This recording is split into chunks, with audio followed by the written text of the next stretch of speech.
This is Black Flight by Thomas Van Hare and Historic Wings, and Blue Panther Games version of this air warfare game of 1917, World War One. I am going to break this down into two parts, I think. The first part is going to be a pseudo unboxing. It's obviously already unboxed, but I'm going to, because I'm in a campaign, so I'm going to show you some components. I'm going to show you setup, what comes with this deluxe edition, and then I think part two I might show you a partial patrol to see how things actually fly in this game. So let's get started. It is Black Flight, as I mentioned, World War I, 1917. It comes, the deluxe version from Blue Panther comes with a nice big box, which is really nice to have. So you get a full-size box. You get two rules books. You get two booklets. You get spiral-bound rules and charts, and organized with a nice table of contents. There's an index at the back, and you've got your tables in the back. There's an excellent example of play toward the center back, which is really nice, and then the rules in front. And just by reading through the example of play, you can pretty much get started on this. It's not that difficult. The other book you get is this campaign games and historical content.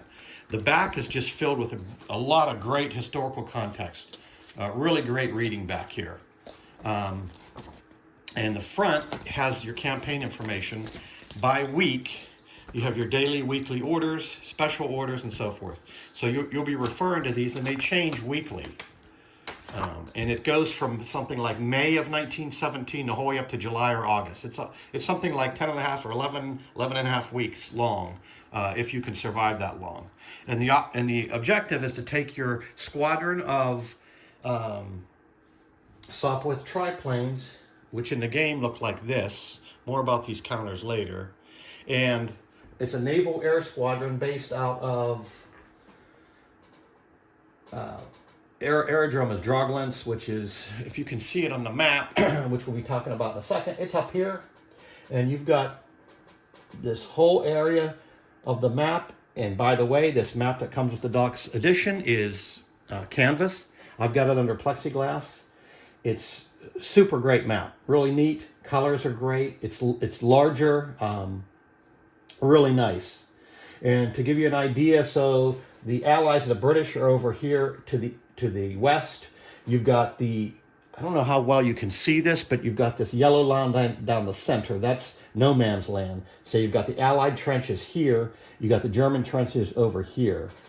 You've got German aerodromes, Allied aerodromes, cities, all kinds of stuff to fly around and engage with. So what this game also comes with, as you can see me moving around here, you get this daily operations track, which is really nice. It walks you through the various operations you need to do. It keeps you honest, keeps you in line. It's really nice. You can see over here, we've got this, when you get into the tactical phase, on the map it's considered what's the strategic phase. Once you engage your enemy, then you come over here on this tactical map with altitudes, and there may be clouds, weather, that kind of thing. So you get that.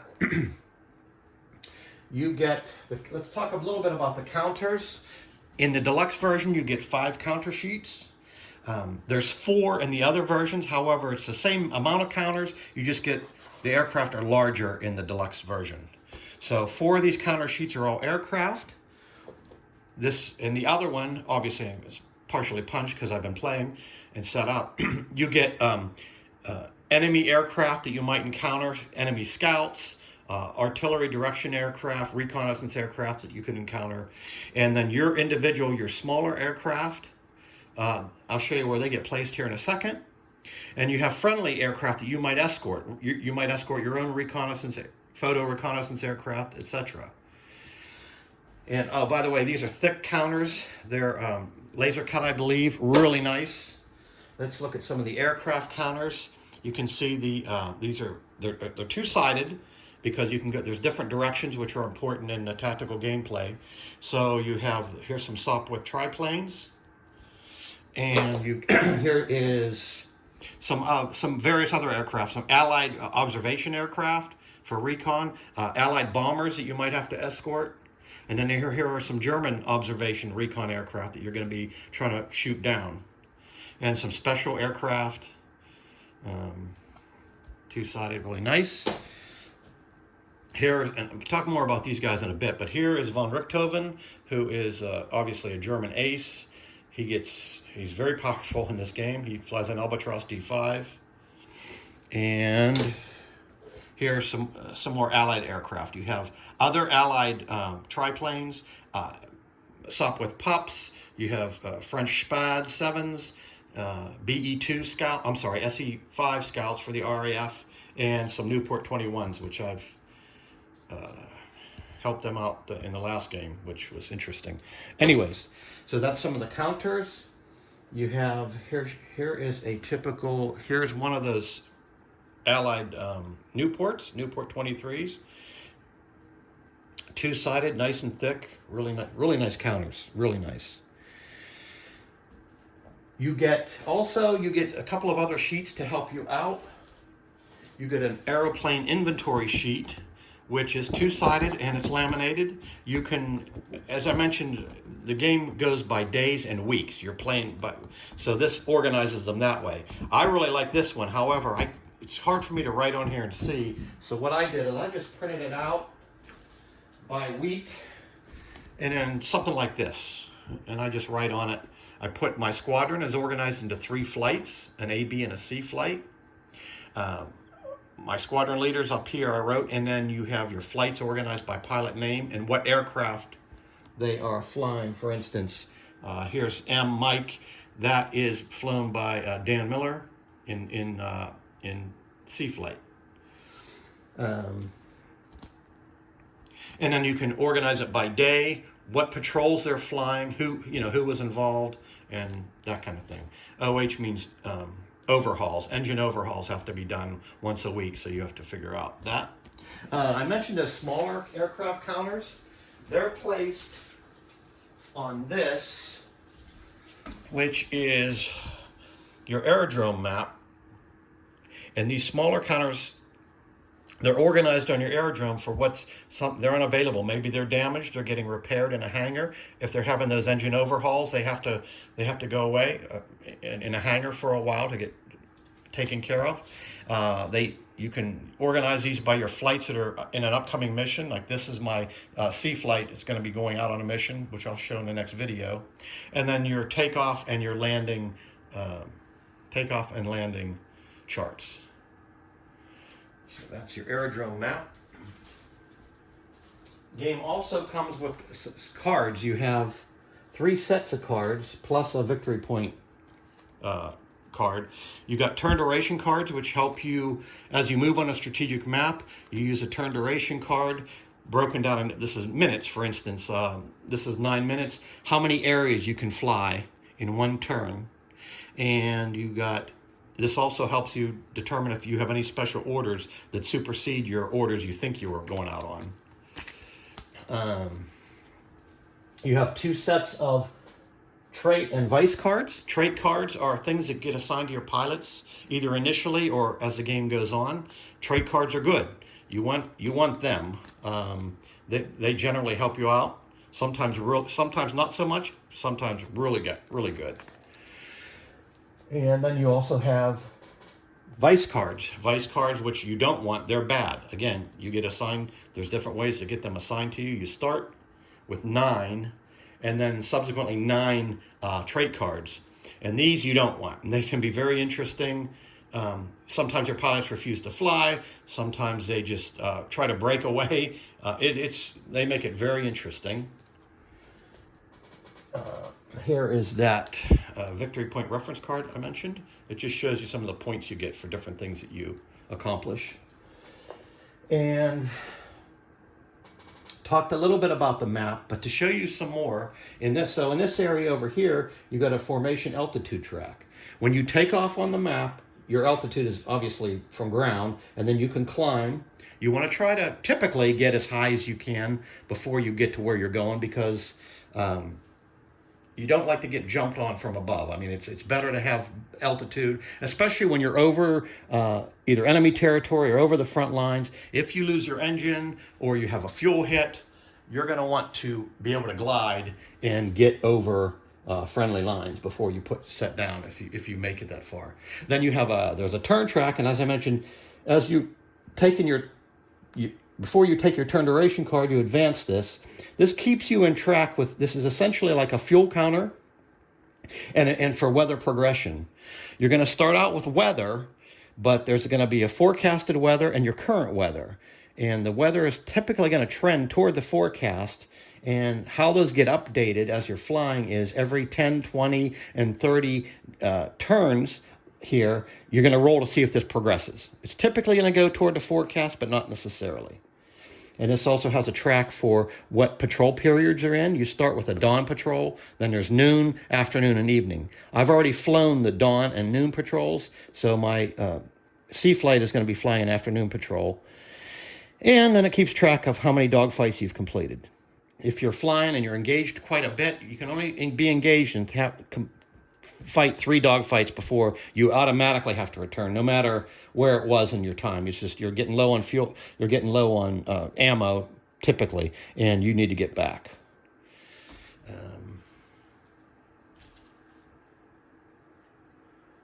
For organization,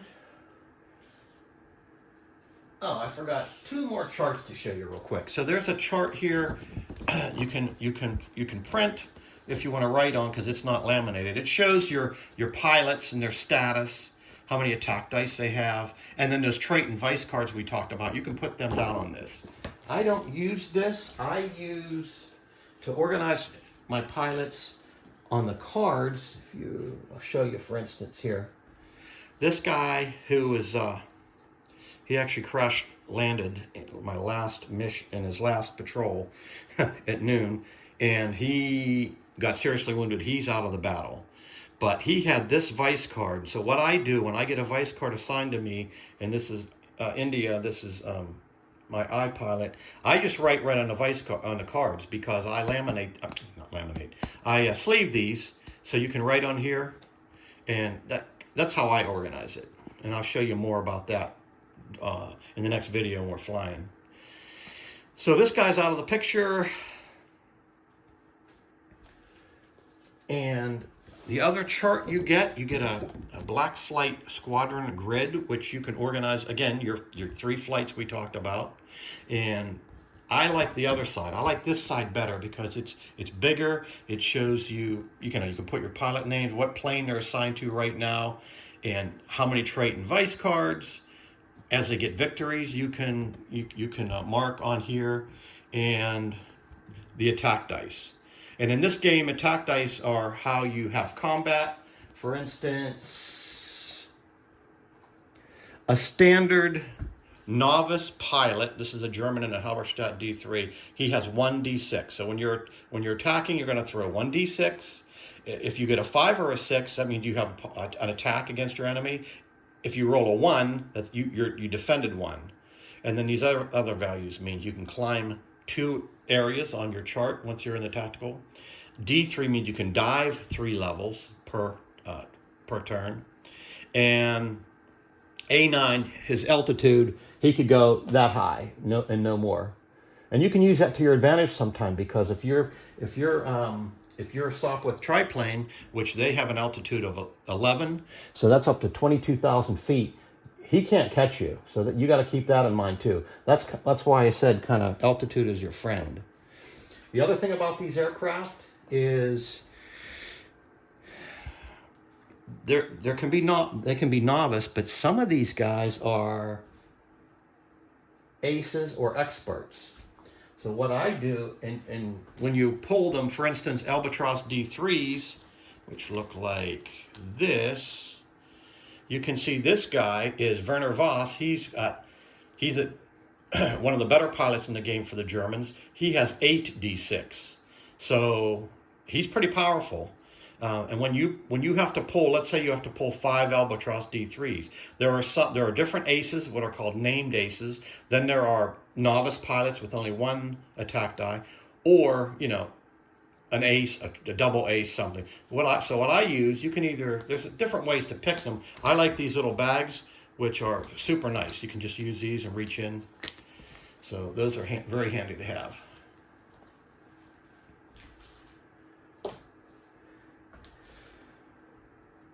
When you're marking damage on your plane, on your aircraft, because you're going to be doing that through this game, you can mark them various ways.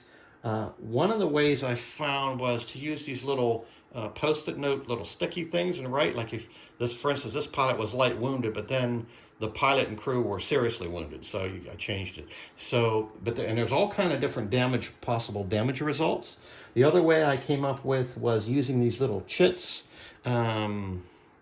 which I use in other games, and they're very accessible on Amazon or whoever. This guy would be out of control, so if you're on a combat, you can put these on just to keep you honest about what's going on. If you lost if somebody lost an engine, you can do something.